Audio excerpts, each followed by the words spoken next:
The Daily Poster just had a live chat with Dr. Cornel West. They addressed claims from President Obama that defund the police was one of the reasons Democrats lost the House. Let's take a listen to what he said. Why is it that over 75 million people under pandemic, depression-like levels of unemployment still vote against the neoliberal Democratic Party ticket and willing to vote even for a neo-fascist gangster? That's 58% of white brothers, 53% of white sisters. That's 1 out of 3, more than 1 out of 3 Asians. That's 1 out of 3 Latins. That's 1 out of 5 black men. That's 1 out of 3 Jews. 28% of queers. They voted for Trump. Now, all of them are not xenophobes. They're looking for an alternative to a neoliberal centrist milquetoast presence. Why is there so much contempt against the neoliberal Democrats? Didn't deliver on poverty, didn't deliver on working class organized labor's rights, didn't deliver on dealing with mass incarceration, certainly has not delivered in terms of dealing with the militarism. I mean, the expansion of the military budget, we can go on and on and on in that regard. So that I think there's a lack of Socratic energy in the corporate centric Central Democratic Party's view of itself. It refuses to review itself. Everybody else must be wrong rather than them being examined. Dr. West dropping a lot of truth bombs there, as he does. Founder of the Daily Poster, editor-at-large at Jacobin, and great friend of the show, David Sirota, joins us now to weigh in on Dr. West's remarks and take that discussion further. Always great to see you, David. Good to see you, David. Good to see you. Thanks for having me. Cornel West was one of the most prominent critics of Obama during the Obama administration. I have to say that a lot of his criticism was ultimately borne out. And he took a lot of heat for that. He still takes a lot of heat for that. But I think his fundamental point here is correct, that there's never any introspection or questioning of like, hey, maybe the reason that so many people are voting for a Bernie Sanders or voting for a Donald Trump is because they don't really particularly like what we have on offer here, or how we've handled things when we have had power. Well, I've heard it put this way, that we all serve the Democratic Party. The Democratic Party doesn't serve us, and that it's actually, in a lot of ways, the psychology is opposite with the Republicans, and that explains a lot of American politics. I think the failure or the refusal to look at at the party's the failure of the party to look at itself self-critically and ask questions about its weaknesses is unto itself a huge weakness. If you come out of this election where so many Democrats had trouble down ballot, and your first reaction is to essentially fabricate reasons why that happened. Oh, it must have been socialism. Oh, it must have been some activists said defund the police. That's why we lost down ballot. Instead of actually looking at what happened, then it means that you're not really open to looking self-critically to see what the actual problem is. And there are some data points that tell us what the problem was. I mean, look, Donald Trump was able to win in a huge way voters who said that the economy was their big concern. He was able to come close in an election when there was a pandemic, when so many things were against him, to his fault, right? He mismanaged the pandemic. He deserved to lose. But the point is, the fact that it was even close shows that, and when you look at the polls on the economy and the Democrats not having a strong economic message, that's a part of the reason why the Democrats didn't do well down ballot. A Democratic Party strategy that focused on affluent Republican voters as opposed to energizing its own base. Well, guess what happened? They managed to eke out a win against Donald Trump because Donald Trump was radioactive.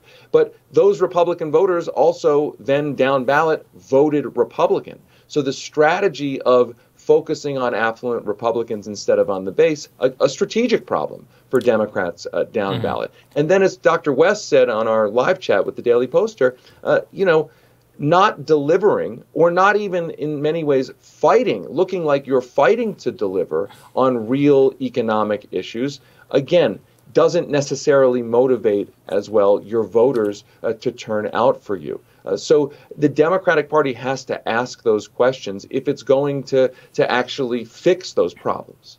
Yeah, and this is the thing I saw in this recent interview with Obama, David, where he was talking about, he's like, well, the fairest criticism of me is that we inherited all of these assumptions of the Reagan era and proposed free market solutions to things that didn't necessarily have a free market solution. I mean, it's about as close as he'll probably ever get to admitting that he did something wrong. But what did you make of that? I mean, what is he trying to say there? Here, I have the quote actually pulled up because you and I were thinking in the same direction. He says, what's a fair criticism is the fact that through Clinton and even through how I thought about these issues when I first came into office, I think there was a residual willingness to accept the political constraints that we'd inherited from the post-Reagan era. Not his fault, he just inherited them. That you had to be careful about being too bold on some of these issues, and probably there was an embrace of market solutions to a whole host of problems that wasn't entirely justified. And that is the closest that I've heard him get to any sort of self-criticism. Everything else is just like, well, we didn't have the votes. These crazy progressives wanted all these things that we couldn't possibly get done because politics is set in stone and can never possibly change. So I did think it was interesting that he at least walked up to the edge of making some sort of admission here. It was an amazing statement. It was an amazing statement in that frankly, I think he nailed it. I could parse it a little bit and say, you didn't realize it, really? Like you just woke up to it now? Like, my view is that he's a very smart person, and the people that he had around him were very smart, and they made a decision. They made a calculated decision not to challenge power. It wasn't that they didn't know or that they were under some spell of Reaganism. They decided not to challenge power, not to challenge their donors. Now, he wouldn't admit that. But I will say, this is a person who actually admitted what he just said essentially back in 2006 when I spent a day with Barack Obama. I wrote an article for The Nation back then. He was annoyed at me that I had written, I don't even remember what it was, but I had written something back then about whether he was really a progressive or not. And he actually called me up and said, no, I really am a progressive. And I said, well, okay, let me spend a day with you. We'll do a big interview. And during the course of the interviews that we did over that day, he essentially admitted, effectively, he said, look, I am a reformer. I am not a revolutionary. That was the message that kind of came out of that. And he also essentially said that the takeaway was that he's a guy who wanted to play within the system, not necessarily policy-wise, try to fundamentally change or shake up that system.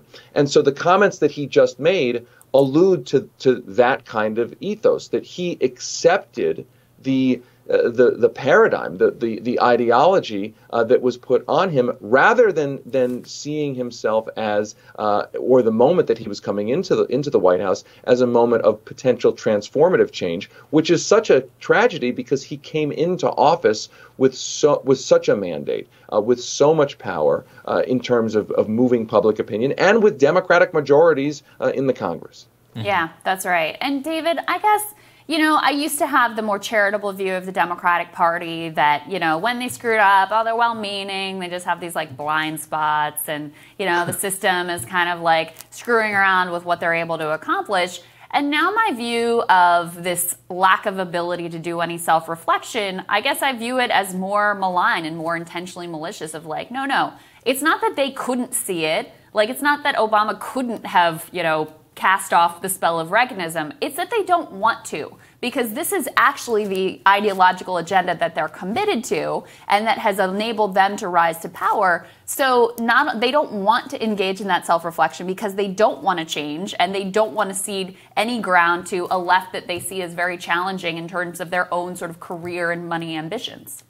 Yeah, and then you ask the question, why wouldn't they want to change? What is the ideological anchor there? And I would argue that if you want to predict Democratic Party policy, what you do is you take essentially a left agenda, and then you overlay it with what money wants, and you're left with a very, very small set of agenda items that are progressive in nature but do not offend corporate power and money. And so the Democrats are constantly stuck in a very small list of agenda items because you have shrunk the limits of possibility because you are constantly trying to answer to corporate power and your donors. So I agree with you that is the fundamental limiting factor here, is that if the Democrats are always saying, okay, what won't offend big corporations? What won't offend our biggest donors? We maybe in theory it's a good idea to do something progressive, but we can only do the things that won't offend big money. Then you're left with a Democratic Party, you're right, that is wedded to a kind of market fundamentalism, as Dr. Cornel West alluded to, because that's the kind of fundamentalism that will not offend, will in fact embolden and make happy your donors and the corporations you don't want running ads against you in the next election. That's such a useful way, and I think accurate way to think of it, like progressive agenda overlaid with whatever money wants. So you just subtract down all the pieces that are uncomfortable. David, where can people get in on these live chats? What are you doing over there? You can find them at dailyposter.com. We do them almost every week, where subscribers get to interact with the guests that we have. We've had attorneys general, we've had Dr. West, as you showed, and we've got a bunch more coming. So I would encourage everybody to come over to the Daily Poster and subscribe, and then join us in our live chats. They also happen to be pretty fun. It's a nice thing to do, especially during the pandemic when it's hard to interact with people. It's a real interactive experience. I mean, getting to hang out with you and Dr. Cornel West is like pretty much worth the money in and of itself. And David, thank you so much. So great to see you. Thanks, David. Thank you. We'll have more Rising for you after this.